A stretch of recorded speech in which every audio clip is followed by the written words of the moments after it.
संदीप ने अपनी माँ के कहने पर गांव में शादी कर ली थी। लड़की का नाम था सुनीता। माँ का कहना था एकदम मॉडर्न बहू नहीं होनी चाहिए, लेकिन उन्हें नहीं पता था कि गांव से आने वाली बहू सुंदर सुशील तो होगी और उसको गांव से बाहर भी निकाल लाएंगे, लेकिन उसके अंदर का गांव कैसे बाहर निकलेगा। शादी के कुछ दिन बाद, माँ टिफिन तो देना जरा। बेटा अब तो स्कूल नहीं ऑफिस जाता है, माँ से नहीं अपनी बीवी से टिफिन मांगा कर। ओके माँ।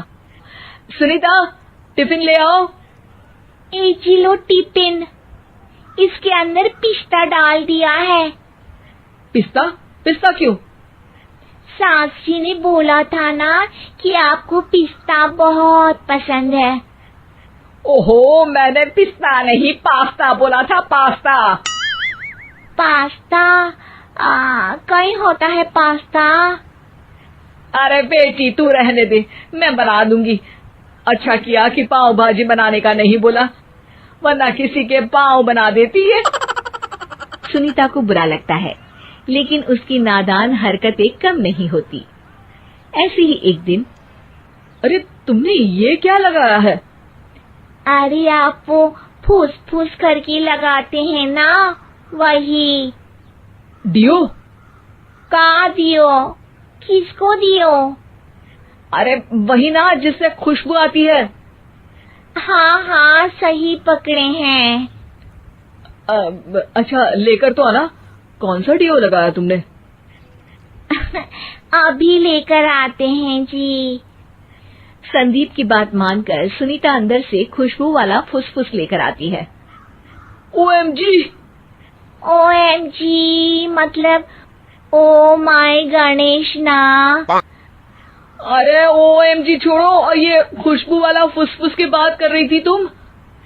हाँ इसी की, फिर से सही पकड़े हैं। अरे देवी, लेकिन आप सही नहीं पकड़े हैं, ये डियो नहीं है। डियो नहीं है तो क्या लियो है? अरे ये रूम फ्रेशनर है, जिसको कमरे में छिड़कते हैं, खुद पर नहीं।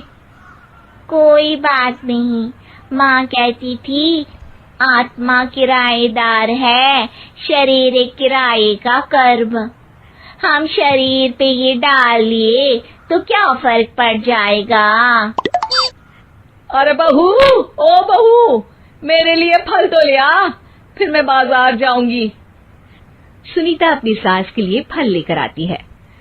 अरे बेटा, पपीता, तरबूज और सेब फल ऐसे कैसे खा लूं? काट कर तो ले आ। माँ जी, मेरे गांव में तो खेत से उठा के सीधा खा लेते हैं। अरे ये तेरा गांव नहीं है ना। अरे संदीप, तू ही कुछ समझा देना इसको बेटा। मैं कैसे समझाऊं माँ, ये तो माइक्रोवेव को भी भट्टी बोलती है। कल मैंने बोला हाय कैसी हो, तो बोलती है किसी को हाय नहीं लगानी चाहिए। अरे सुनीता, तेरा क्या होगा? अभी तो कैसे बताऊं माँ जी, अभी हम कुछ करेंगे फिर पता चलेगा क्या होगा, लड़का या लड़की।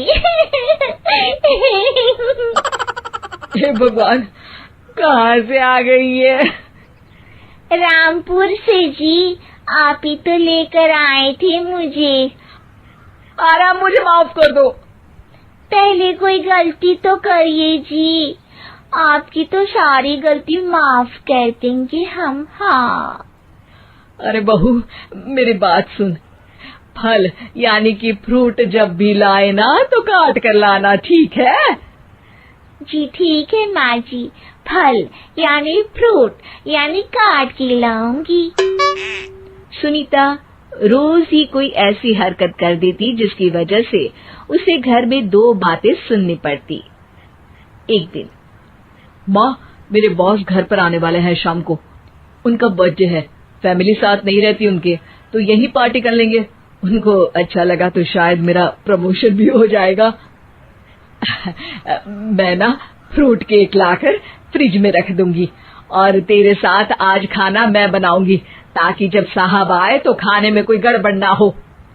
शाम को जब सारी तैयारियां हो जाती है, संदीप के साथ बड़े साहब भी घर आते हैं।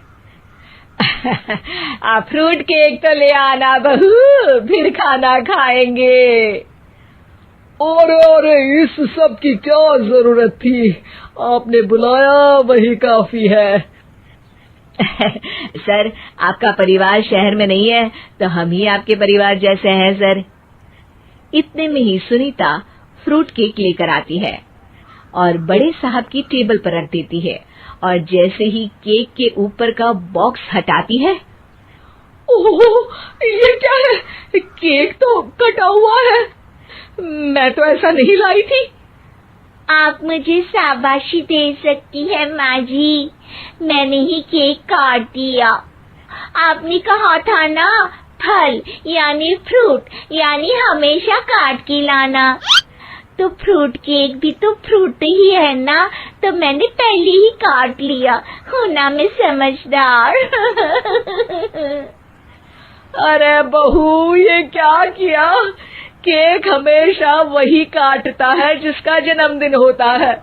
तुझे एक बात भी समझ नहीं आती, एक नंबर की बेवकूफ है। पूरा माहौल बिगड़ चुका था। संदीप को लगने लगा था कि साहब उसे प्रमोशन तो दूर की बात है, कहीं डिमोशन ना दे दे, लेकिन साहब बीच में ही बोल पड़ते हैं। अरे कोई बात नहीं, ये इनकी बेवकूफी नहीं है, इनका भोलापन है। बेटा आप कहाँ से हो? रामपुर गांव से। अरे वाह, गांव से? फिर तो आपके गांव में ताजे फल और सब्जियां मिलते होंगे। हाँ, सही पकड़े हैं। हम तो काटते भी नहीं, सीधा खा लेते हैं। मैं ना एक बार तुम्हारे गांव घूमने जरूर चलूंगा। क्यों संदीप, ले चलोगे ना? मुझे गांव घूमना बहुत पसंद है। बस फिर क्या था, संदीप और सास दोनों खुश हो गए, क्योंकि साहब को सुनीता ने गांव की बात करके खुश कर दिया था। अब संदीप का प्रमोशन पक्का था। शिक्षा, कभी भी किसी भी गलती पर घबराना नहीं चाहिए। हो सकता है कि उस गलती की वजह से आगे बड़ा फायदा